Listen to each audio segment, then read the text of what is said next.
people, I shall continue where I left off. I left off talking about the reign of terror upon the children of Israel, who are the Hebrews. Okay? And it says the two officers that spoke these stinging words were Dathan and Abiram. Let's see, Abiram, whatever.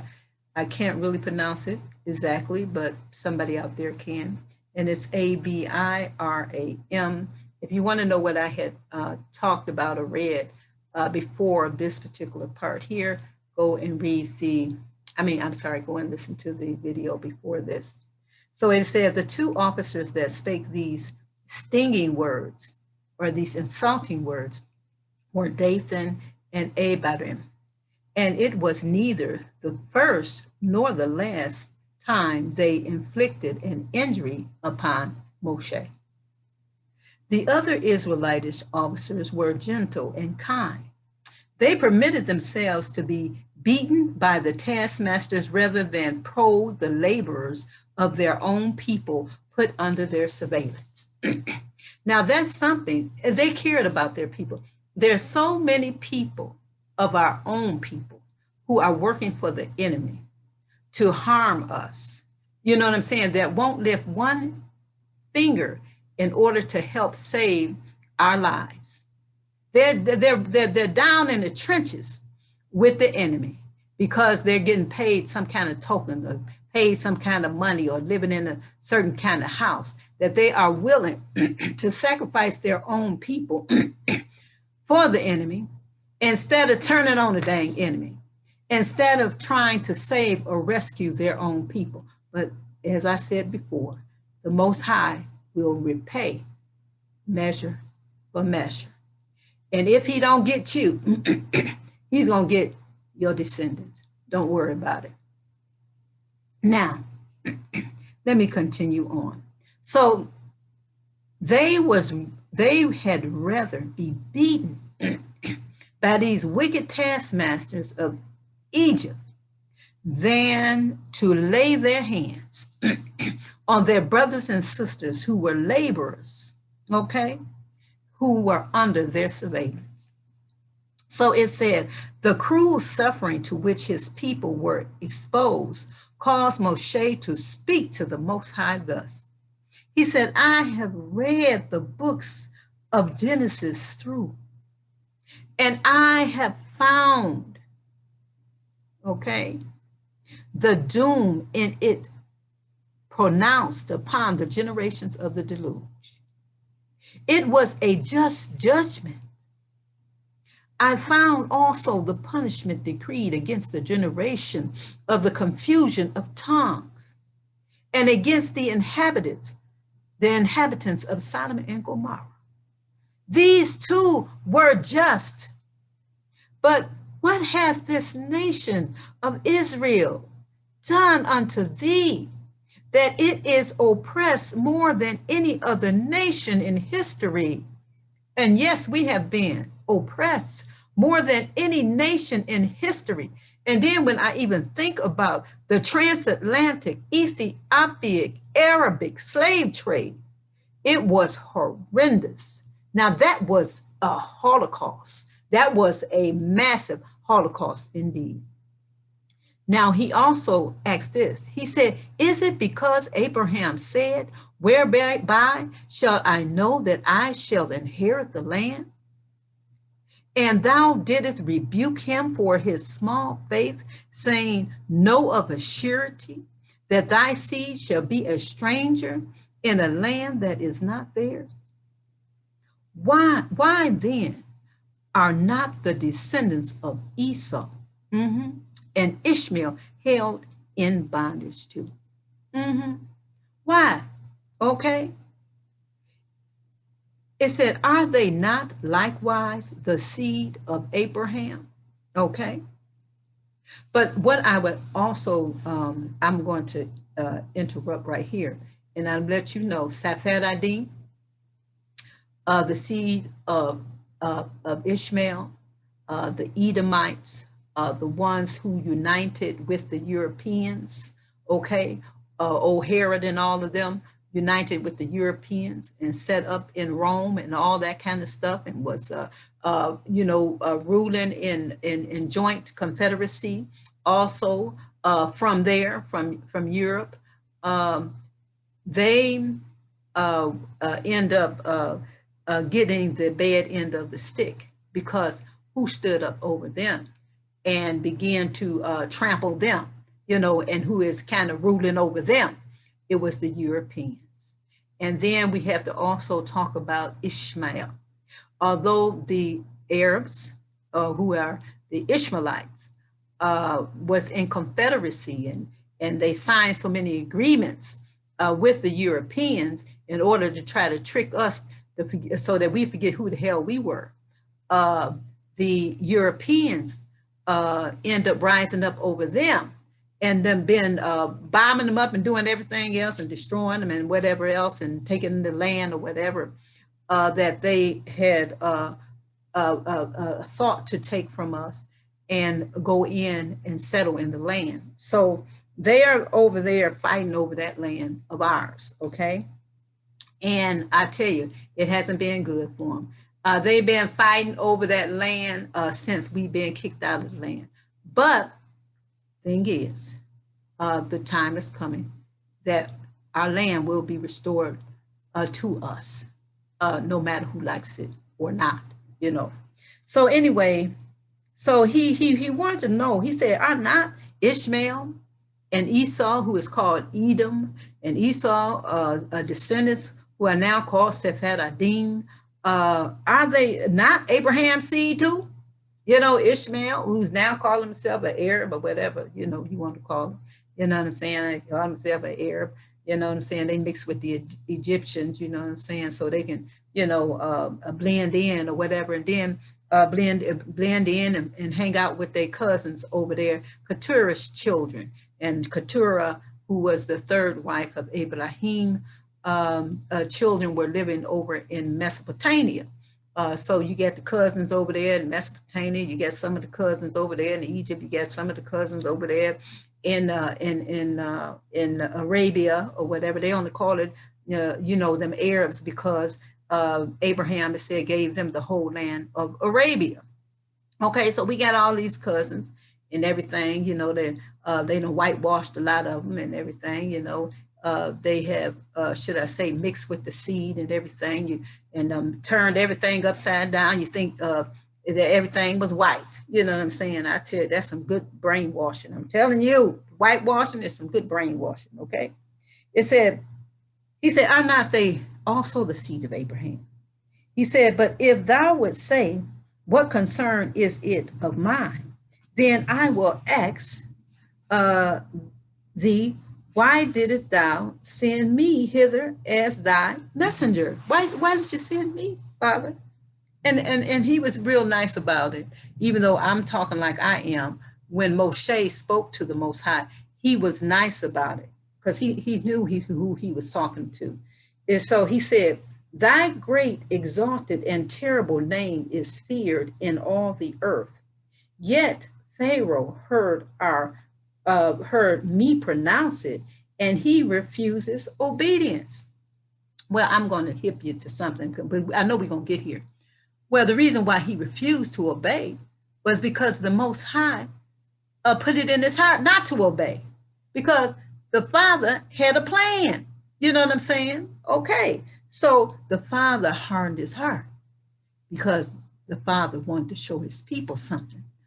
He wanted to show his people, who had also neglected him and rejected him, who he was, and wanted to demonstrate his power, okay, before his people. Okay, so anyway, let me go on. He said, Moshe said, "I know thou wilt redeem Israel in thine own good time, and it is of little moment to thee that now they are immuring living Israelites in these buildings." They were immuring babies in the buildings. They were like, as they was making the bricks, they was putting live individuals and babies in the bricks and bricking everything over. So it said, were he a God of justice, okay, only, the Most High would have slain Moshe for the audacity of his last words. But in view of his having spoken as he had only out of compassion with Israel, only compassion with Israel, the Most High dealt graciously with him. He answered Moshe, saying, "Thou shalt see what I will do to Pharaoh." Words conveying to Moshe that although he would be witness to the chastisement of Pharaoh, he would not be present at that of the 31 kings of Canaan. Okay? It said, thus he was rebuked for the unbecoming language he had used in addressing the Most High. At the same time, the Most High's words were a rejoinder to another speech by Moshe.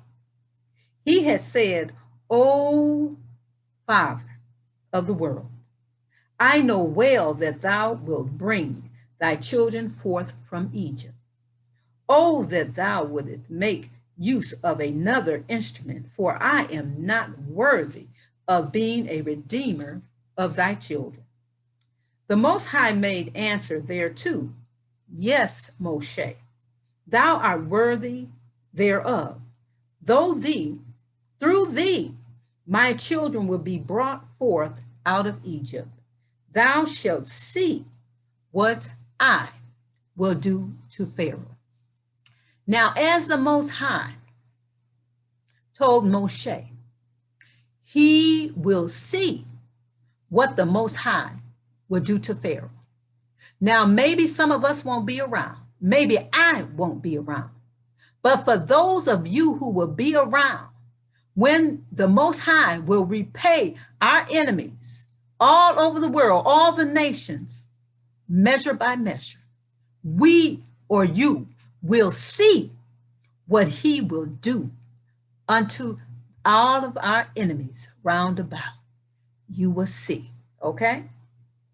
So as my daughter's father told me one day, sit down, look.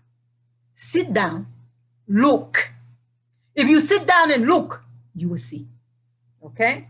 So my people, I'm saying to you, all of us won't be here. For those of you who will be here, I want you to observe and sit down. If you should be here, sit down and look and see the greatness of the Most High. When you shall see before your eyes what he will do to all the enemies, because he will pay them. He will pay them measure by measure. Anyway, let me go on. It says, at the same time, the Most High called him to account for having so little faith. Okay, some of y'all got so little faith. He said to Moshe, "Oh, for the departed, their like cannot be found anymore. I appeared unto Abraham, I appeared unto Isaac, I appeared unto Jacob as El Shaddai, God Almighty.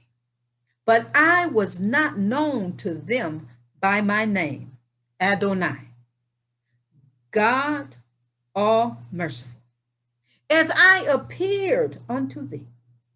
Nevertheless, they did not cast a suspicion upon my acts.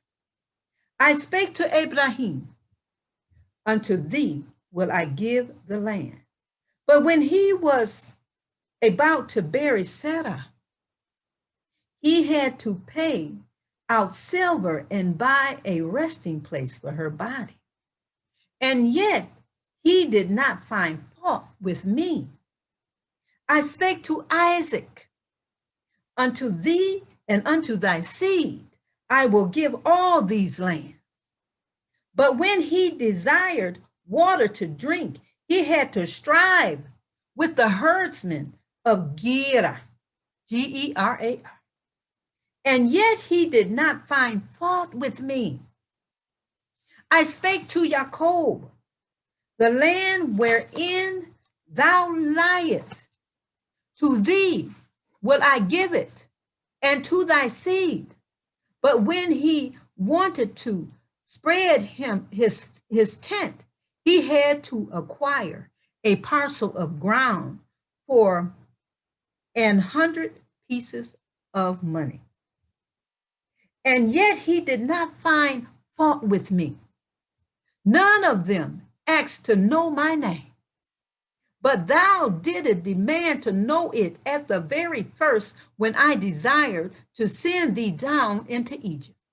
And after I revealed it to thee, thou didst speak, saying, thou didst tell me that thou art called compassionate and gracious, long-suffering and merciful. But as soon as I pronounced this name before Pharaoh, misfortune descended upon the people of Israel.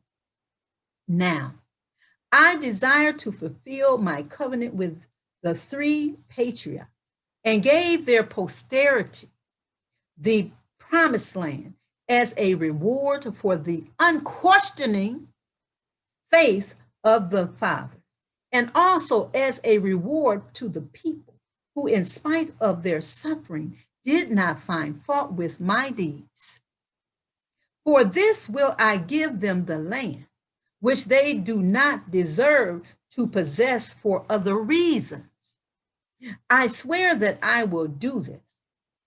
The Most High pronounced this oath to banish all fear from the mind of Moshe, that he might act only in accordance with his attributes of justice, and thus delay the redemption of Israel for a time on account of the sins of the people.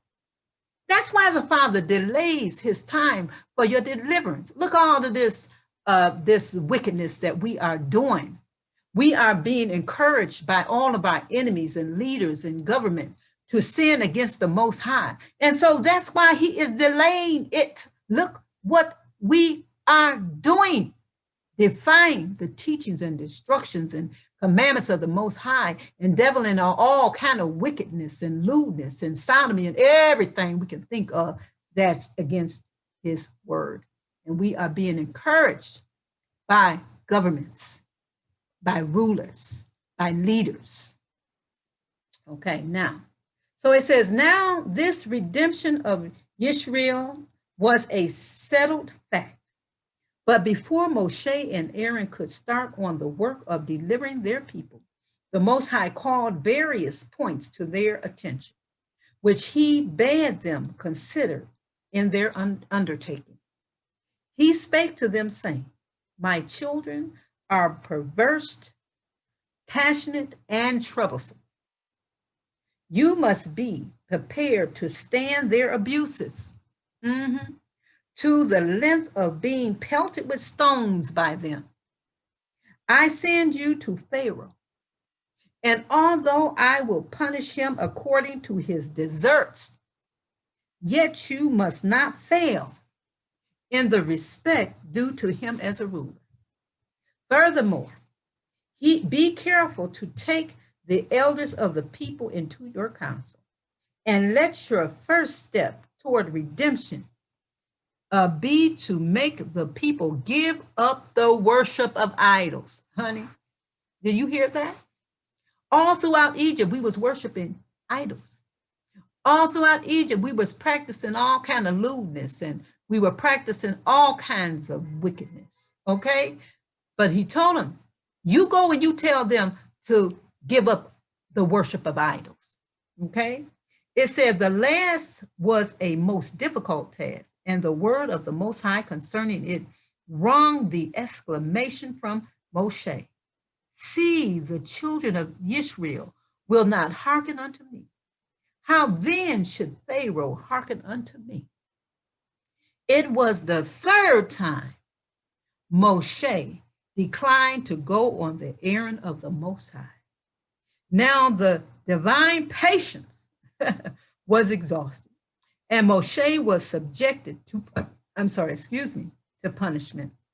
At first, the Most High had revealed himself only to Moses, and the original intention had been that he alone was to perform all the miracles. But henceforth, the word of the Most High was addressed to Aaron as well, and he was given a share in doing the wonders. You see what happens when you won't do something? The Father will have somebody standing in the bush. Come on now. To either take your place or either take some of what he had assigned for you to do. Okay? Now, Now let me see here. I might have to stop for a minute, but I'm just going to, when I'm saying that, I mean, I might have to pause for a minute because I kind of got some other things to do. But this particular section that I'm going to speak on is called Measure for Measure. And this is how the Most High is going to show how he's going to handle things measure for measure.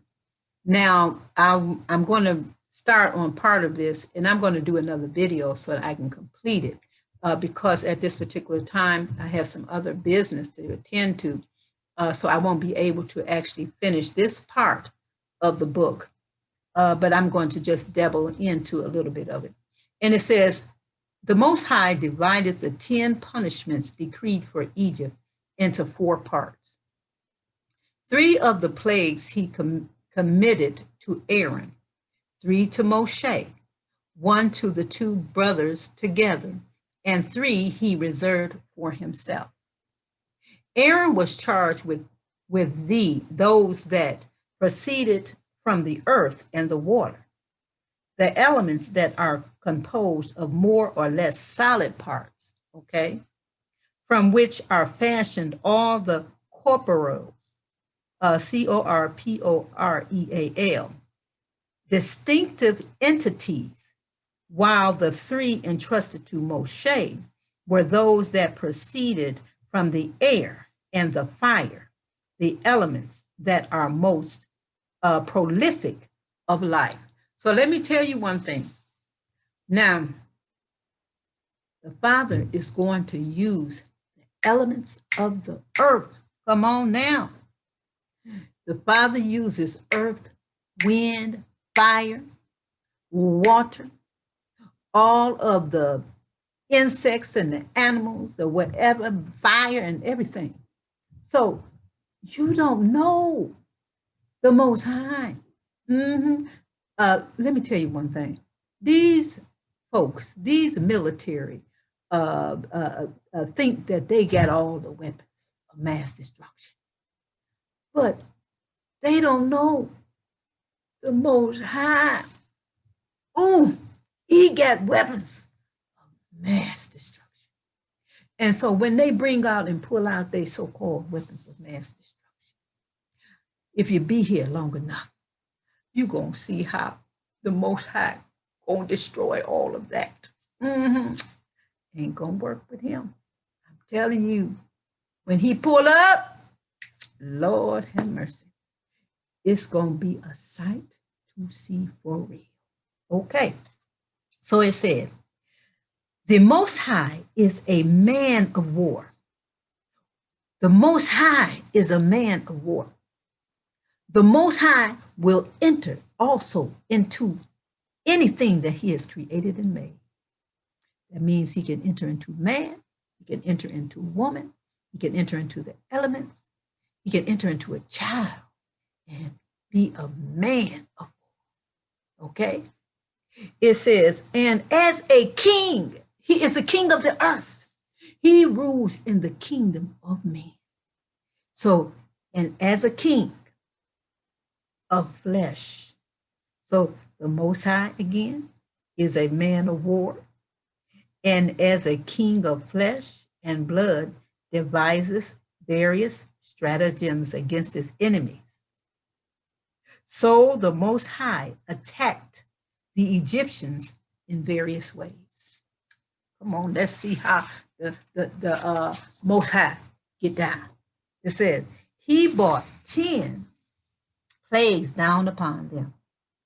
When a province, check this out, when a province rises up in rebellion, its sovereign Lord first sends his army against it to surround it and cut off the water supply. Now, I don't know if you're paying attention, but we as a people, we're being surrounded. We're being closed in, corralled in. The streets are being narrow. Everything is being set up to close in on you in order so that they can be able to contain you, but you're not checking things out, okay? The highways are prepared so that planes, okay, can be able to use the highways as a landing strip when they get ready to bring the military in on you, okay? But anyway, let me continue, okay? Now, so when a province rises up in rebellion, its sovereign Lord first sends his army against it to surround it and cut off the water supply. If the people are contrite, well and good. If not, he brings noisemakers into the field against them. I want you to know our enemies read all these books. They know the plans and the stratagems, and they even invent other plans and strategies, okay, as time and the generations go on. So anyway, let me continue. So if the people are contrite, well and good. If not, he brings noisemakers into the field against them. If the people are contrite, well and good. If not, he orders darts to be discharged against them. If the people are contrite, well and good. If not, he orders his legions to assault them. If the people are contrite, well and good. If not, he causes bloodshed and carnage among them. If the people are contrite, well and good. If not, he directs a stream of hot naphtha, Naphthha, upon them. If the people are contrite, well and good. If not, he hurls projectiles at them from his ballista, Ballistae. If the people are contrite, well and good. If not, he has scaling ladders set up against their walls. We don't have no walls. We don't have any fenced cities. You know what I'm saying? So we wide open. And see, that's how they wanted us to be. That's why they make sure they took all the land from us. We're not a walled city. We ain't got no walls around us to protect us. We just out here in the open. Okay, now, if not, he has scaling ladders set up against their walls. If the people are contrite, well and good. If not, he casts them into dungeons. We have prisons, okay, with cells. If the people are contrite, well and good. If not, he slays their magistrates. Okay, now check this out. I don't know if I have time because I do have somewhere to go. So I'm definitely going to come back and read this again. It says, thus the Most High proceeds against the Egyptians. Now check this out. First, he cuts off their water supply by turning their rivers into blood. They refused to let the Israelites go, and he sent the noisy, croaking frogs into their entrails. They refused to let the Israelites go, and he brought lice against them, which pierced their flesh like darts. They refused to let the Israelites go, and the Most High sent barbarian legions against them. Okay, mixed hordes of wild beasts. They refused to let the Israelites go, and he brought slaughter upon them, a very grievous pestilence. They refused to let the Israelites go. And he poured out naphtha, Naphtha, over them, burning flames. They refused to let the Israelites go. And he caused his projectiles, the hail, to descend upon them. They refused to let the Israelites go. And he placed scaling ladders against the walls for the locusts, which climbed them, okay, like men of war. Okay, they refused to let the Israelites go, and the Most High cast them into dungeon darkness. Dungeon darkness. The Father made it so pitch black, they thought they was in the dungeon and couldn't see. They refused to let the Israelites go, and the Most High slew their magnates, their magistrates, their officers, and their firstborn sons. So you see, the Most High is like a man of war in the flesh, okay? Because who is the one who gave the mind of war as well? The Most High. Okay, now check it out. It says, the plagues that the Most High sent upon the Egyptians corresponded to the deeds they had perpetrated against the children of Israel. Now, I want you to think about that. The way the Father does things yesterday, He's going to do them today. To them enemies think they done got away. Honey, you might get back because it was in the plan. But you sure in the heck ain't got away. Okay? Your descendants ain't got away. And when you go to the grave, you ain't got away. Come on now. It says now, because they forced the Israelites to draw water for them and also hindered them from the use of the ritual baths, he changed their water into blood. Because they had said to the Israelites, go and catch fish for us, he brought frogs up against them, making them to swarm in their kneading troghs and their bed chambers and hop around, croaking in their entrails. It was the severest of all the 10 plagues. Because they had said to the Israelites, go and sweep and clean our houses, our courtyards, and our streets. He changed the dust of the air into lice, so that the varmints lay piled up in heaps and ale high. And when the Egyptians put on their fresh garments, they were at once infested with insects. The fourth plague was an invasion of the land by hordes of all sorts of wild animals, of lions, of wolves, of panthers, of bears, and others. They overran the houses of the Egyptians, and when they closed their doors to keep them out, the Most High caused a little animal to come forth from the ground, and it got in through the windows and split open the doors and made a way for the bears, the panthers, the lions, the wolves, which swarmed in and devoured the people down to the infants in the cradle. Come on now. Oh, remember they immured our ancestors in the walls when they was building all of those pyramids and things or whatever they had to build, building up Ramses and Pithom and all of that. You know what I'm saying? So they went in and they killed them babies in the cribs. Okay, the Father gave them measure for measure. It said, if an Egyptian entrusted his 10 children to an Israelite, to a Hebrew, to take a walk with them, a lion would come and snatch away one of the children. A bear would carry off the second, a serpent the third, and so on. And in the end, the Hebrews return home alone. Come on now.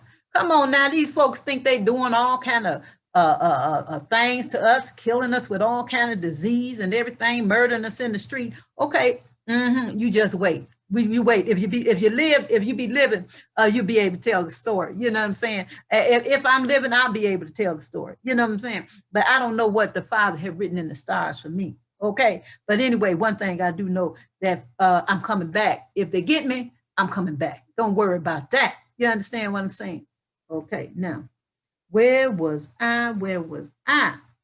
It said this plague was brought upon them because they were in the habit of bidding the Israelites go and catch wolves and lions for their circuses. It says, and they sent them on such errands to make them take up their abode in distant deserts where they would be separated from their wives and could not propagate their race. They did everything that they could to stop us from having babies.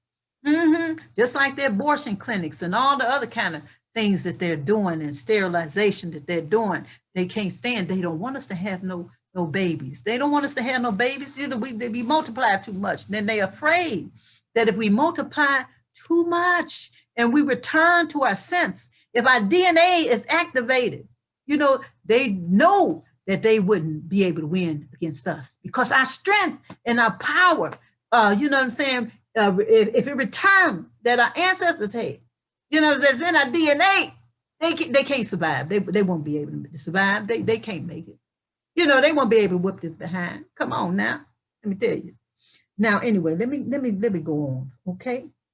It said, and the Most High brought a grievous murrain, M-U-R-R-A-I-N, upon their cattle, because they had pressed the Israelites into their service as shepherds and assigned remote pasturing places to them to keep them away from their wives. See, everything is designed in order to keep us from having children because we produce the seed.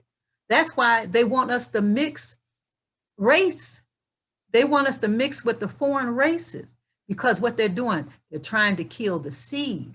You know what I'm saying? They're trying to diminish it. They're trying to stump it out in hopes that that we won't be fully ourselves and at our full strength and at our full capacity. They know what they're doing. Okay, they think they know what they're doing. So, but they're doing all. That's why they get our men all in prison because they're trying to separate us from the men in order so that we won't produce because we produce. You know what I'm saying? We produce because the Father made a promise that your seed shall be like the stars of heaven. Your seed shall be like the sands of the sea. Okay? The Father's word goes out and it does not return back unto him void. Okay, so let me go on. So it said, and the Most High brought a grievous murrain upon their cattle because they had pressed the Israelites into their services as shepherds and assigned remote pasturing places to them to keep them away from their wives. Okay. Therefore, the murrain came and carried off all the cattle in the flocks and the Israelite in the flocks the Israelites were tending. Now look, the sixth plague was a boil breaking forth with blains upon man and upon beast. Okay. This was the punishment of the Egyptians because they would say to the children of Israel, go and prepare a bath for us unto the delight of our flesh and our bones. Therefore, they were doomed to suffer with boils that inflamed their flesh. And on account of the itch, they could not leave off scratching. While the Egyptians suffered thus, the children of Israel used their baths. Okay. It says, because they had sent the Israelites forth into the fields to plow and sow, hail was sent down upon them, and their trees and crops were destroyed. It said they had been in the habit of saying to the Israelites, go forth and plant you trees for us, and guard the fruit thereof. Therefore, the Most High brought the locusts into the Egyptians' borders to eat the residue of that which was escaped, which remained unto them from the hail.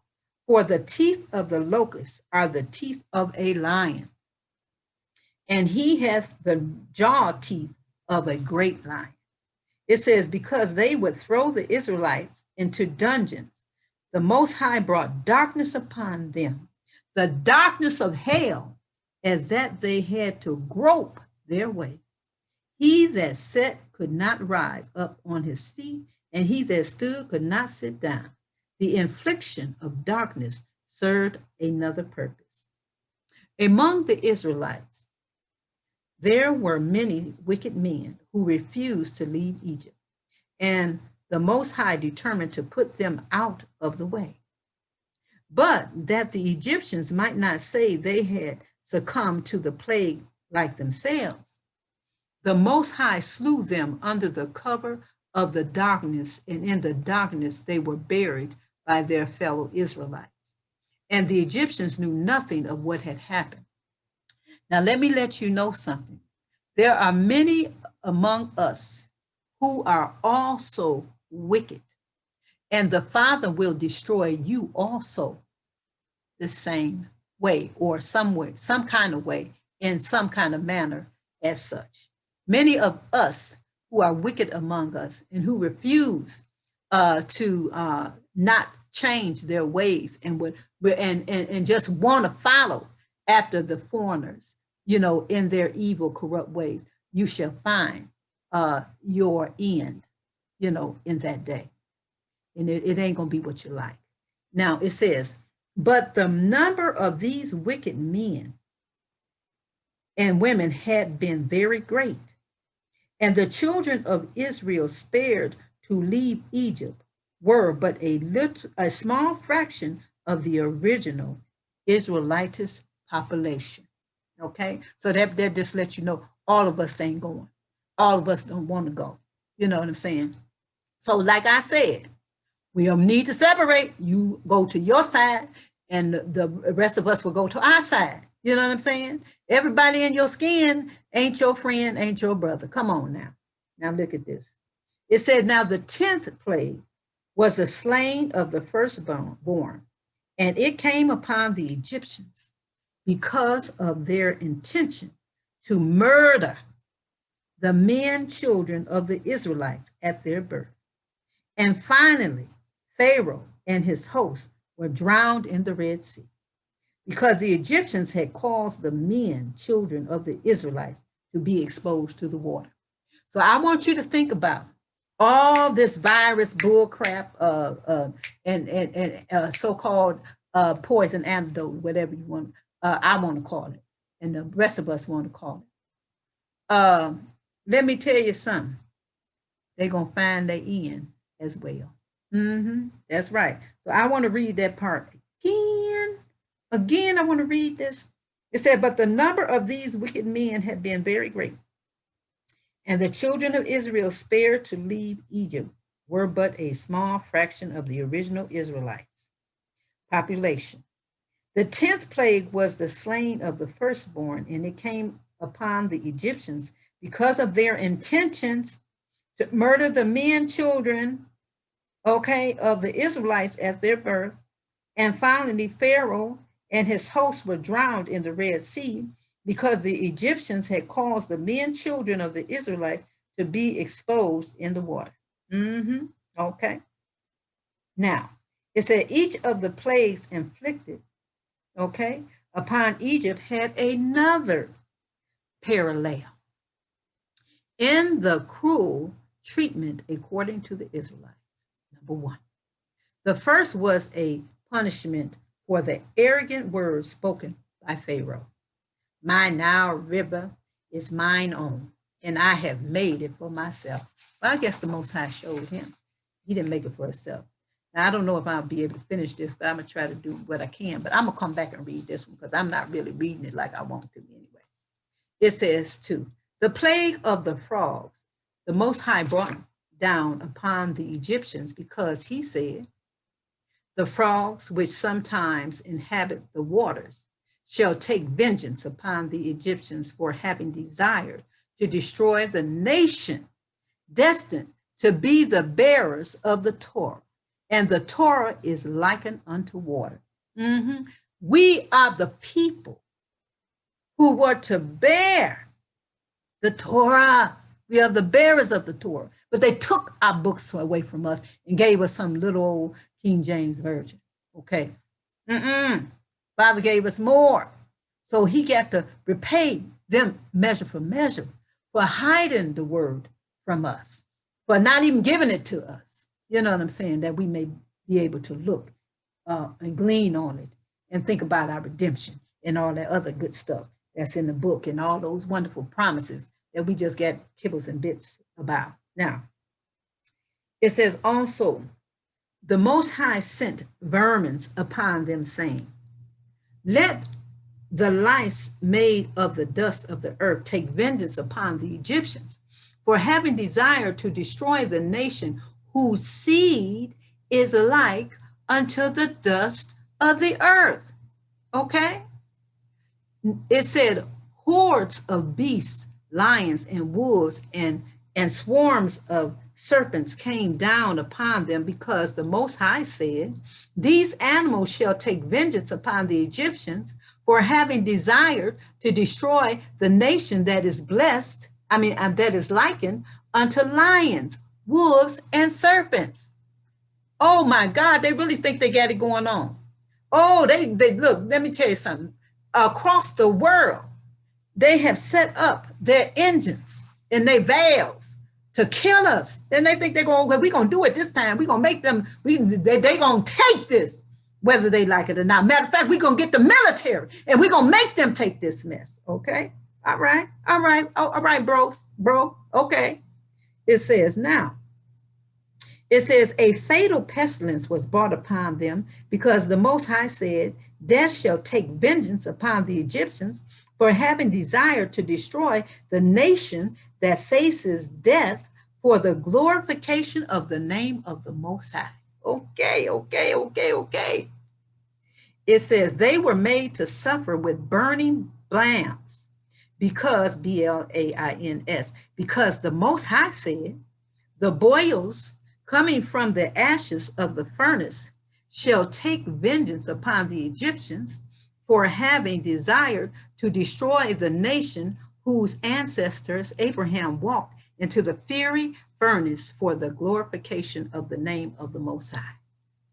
It says, he made hail to descend upon them, because he said, the white hail shall take vengeance upon the Egyptians for having desired to destroy a nation whose sins shall be white. Now, I want you to really think about what I'm saying. And I am speaking to all the nations who are devising your evil, wicked plans against us to wipe us out, or think that you're going to wipe us out. Now, think on this very well, and just imagine all that the Most High is going to do to you in response to what you have done in the past and what you are doing right now and what you are planning to do. You listen and you pay attention very closely, because you cannot say you have not been warned and got a glimpse of what your end shall be. Now, let me go on. They were made to suffer. Okay, we went to that part, but anyway, I'm going on over this thing again. They were made to suffer with burning blains, because the Most High said, the boils coming from the ashes of the furnace shall take vengeance upon the Egyptians for having desired to destroy the nation whose ancestors Abraham walked into the fiery furnace for the glorification of the name of the Most High. He made hail to descend upon them, because he said, the white hail shall take vengeance upon the Egyptians for having desired to destroy a nation whose sins shall be white.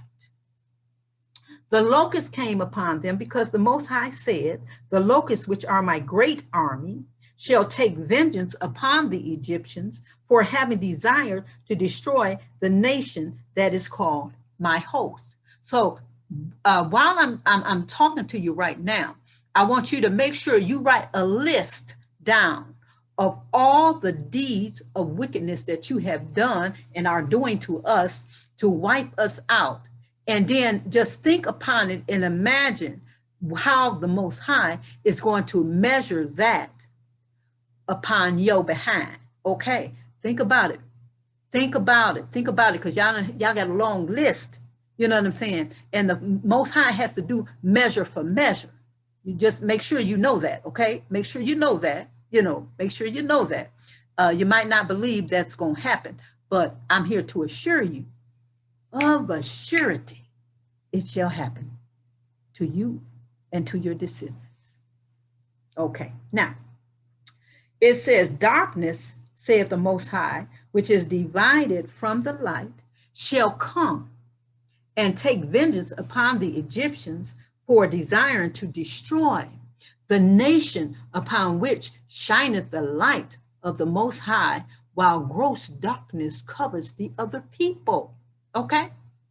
It said the 10th plague, the slaying of the firstborn, the Most High inflict it, saying, I will take vengeance upon the Egyptians for having desired to destroy the nation that is my firstborn.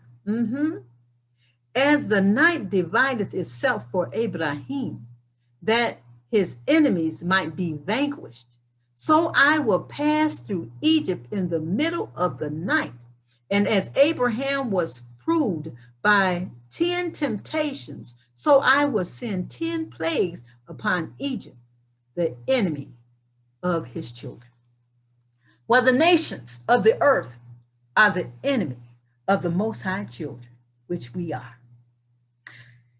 And this was what he did to Egypt. Can you only imagine what he is going to do to you, who have imagined to wipe us off the face of the earth? And you really thought you could do that? Oh, Lord, have mercy. Oh, think again. My. It says the plagues brought through Aaron. I might not get a chance to finish this, but I'm going to try to go through here just a little bit. It says, from the infliction of the first of the plagues until the passing of the last, after which the Egyptians yielded all that Moshe and Aaron demanded, they elapsed a whole year, for 12 months is the term set by the Most High for the expiation of sin. And it might be 13, okay, because a year actually is 13. But you know what I'm saying? These people got in the book and they add and take away. You know what I'm saying, here and there. Okay, so it says that the deluge lasted 1 year. Job suffered 1 year. Sinners must endure hell torture for 1 year. And the judgment upon Gog, Gog and Magog. Who are we talking about? When we talk about Gog and Magog, we're talking about the Europeans, okay? Gog and Magog, we are talking about the Europeans, okay?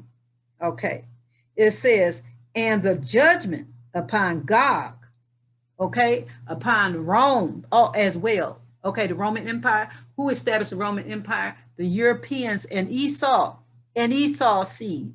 That's why you will find that Esau, Edom, his descendants, Ishmael and his descendants, and also the Europeans at Rome or whatever, you know what I'm saying, were a united front, okay?